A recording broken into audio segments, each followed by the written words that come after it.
টি-20 বিশ্বকাপ মানেই অঘটন, উত্তেজনা আর না ঘটার মতো কিছু ঘটে যাওয়া। কিন্তু এবারের বিশ্বকাপে জিম্বাবুয়ে যে চমকটা দেখালো সেটা নিঃসন্দেহে টুর্নামেন্টের অন্যতম বড় তাকমা বলা যেতে পারে। অস্ট্রেলিয়ার মতো শক্তিশালী দলকে হারিয়ে তারা শুধু 2 পয়েন্টই অর্জন করেনি, বরং পুরো গ্রুপের সমীকরণ ওলটপালট করে দিয়েছে। এখন সুপার 8-এ ওঠার লড়াইয়ে অস্ট্রেলিয়া বড় চাপে পড়ে গেছে। ম্যাচের শুরু থেকেই বোঝা যাচ্ছিল জিম্বাবুয়ে লড়াই করতে নেমেছে আত্মবিশ্বাস নিয়ে। টস জিতে তারা প্রথমে ব্যাট করার সিদ্ধান্ত নেয়। অনেকেই ভেবেছিল অস্ট্রেলিয়ার শক্তিশালী বোলিং আক্রমণের সামনে তারা ধারাও করতে পারবে না এবং বড় স্কোরও করতে পারবে না। কিন্তু জিম্বাবুয়ে সবাইকে চোখে আঙুল দিয়ে দেখিয়ে দিল যে তারা কী রকম দল। যদিও জিম্বাবুয়ে শুরুটা করেছিল ধীরে সুস্থে, উইকেট বাঁচিয়ে, তারপর ধীরে ধীরে রান তোলার গতি বাড়াতে থাকে। ব্রায়ান বেনেট খেলেন 64 রানের অসাধারণ ইনিংস। তার ব্যাটিংয়ে ছিল আত্মবিশ্বাস, টাইমিং এবং সাহসী শট নিয়ে ভরপুর। তিনি স্পিন ও পেস দু ধরনের বোলিংয়ের বিরুদ্ধেই দিয়াল হয়ে দাঁড়িয়েছিলেন। তার সঙ্গে মারুমানি 35 রানের গুরুত্বপূর্ণ ইনিংস খেলেন। মাঝের ওভারে রায়ান বার্লো 35 রান যোগ করে স্কোরকে মজবুত জায়গায় নিয়ে যান। শেষ পর্যন্ত 20 ওভারে 2 উইকেট হারিয়ে 169 রান তোলে জিম্বাবুয়ে। এই স্কোরটা হয়তো বিশাল নয়, কিন্তু টি-20 ক্রিকেটে বেশি ভালোভাবেই টক্কর দেওয়া যায় বলা চলে, বিশেষ করে যদি শুরুতেই প্রতিপক্ষকে চাপে ফেলা যায়। অস্ট্রেলিয়ার বোলারদের দিনটা ভালো যায়নি।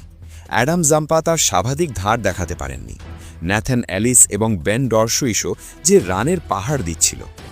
লাইন লেন্থ ঠিক রাখতে না পারায় জিম্বাবুয়ের ব্যাটাররা সহজেই রান তুলেছে। 170 রানের লক্ষ্য তাড়া করতে নেমে অস্ট্রেলিয়ার শুরুটা ছিল দুঃস্বপ্নের মতো। জশ ইংলিশ দ্রুত আউট হয়ে গেলে চাপ তৈরি হয়। তারপর ক্যামেরন গ্রিন 0 রানে ফিরে যান। টিম ডেভিডও খাতা খুলতে পারেননি। একসময় স্কোরবোর্ডে লেখা ছিল 29 রানে 4 উইকেট। বিশ্ব চ্যাম্পিয়ন দলের এমন বিপর্যয় কেউ আশা করেনি। অধিনায়ক ট্র্যাভিস হেড, যিনি মিচেল মার্শের অনুপস্থিতিতে অধিনায়কত্ব করছিলেন, তিনিও বড় ইনিংস খেলতে পারেননি। মাত্র 17 রান করে আউট হয়ে গেলে পরিস্থিতি আরও কঠিন হয়ে পড়ে। এরপর গ্লেন ম্যাক্সওয়েল ও ম্যাট রেনশ লড়াই করার চেষ্টা করেন। তারা একটি ভালো পার্টনারশিপ গড়ে দলকে ম্যাচে ফেরানোর চেষ্টা চালিয়ে যান।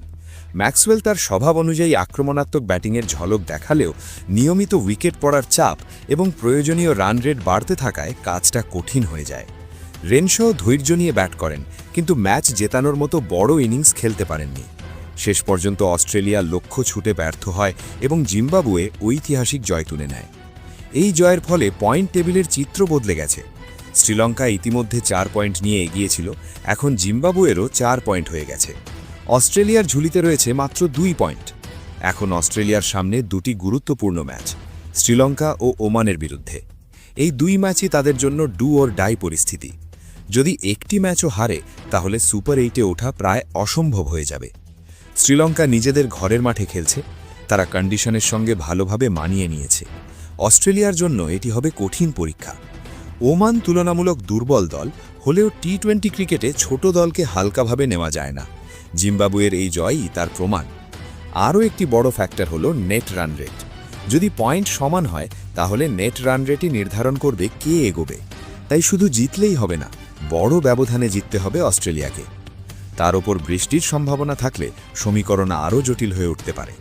কোনো ম্যাচ বৃষ্টিতে ভেস্তে গেলে ভাগ্যের উপরও নির্ভর করতে হবে।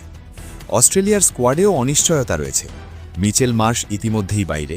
মার্কাস স্টয়নিসের ফিটনেস নিয়েও প্রশ্ন রয়েছে। বড় খেলোয়াড়দের অনুপস্থিতি দলে প্রভাব ফেলছে। অন্যদিকে জিম্বাবুয়ে আবারও প্রমাণ করল তারা বড় মঞ্চে চমক দেখাতে পারে। এর আগেও তারা বিশ্বকাপে পাকিস্তানকে হারিয়েছিল। এবার অস্ট্রেলিয়াকে হারিয়ে তারা দেখিয়ে দিল তাদের অবহেলা করা যাবে না। এই জয় শুধু 2 পয়েন্টের নয়, এটি আত্মবিশ্বাসের জয়। এটি দেখিয়ে দিল টি-20 ক্রিকেটে যে কোনো দিন যে কোনো দল জিততে পারে।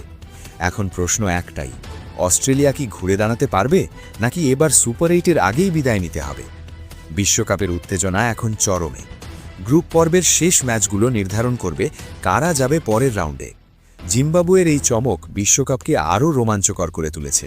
এখন প্রতিটি ম্যাচই হয়ে উঠেছে ফাইনালের মতো গুরুত্বপূর্ণ।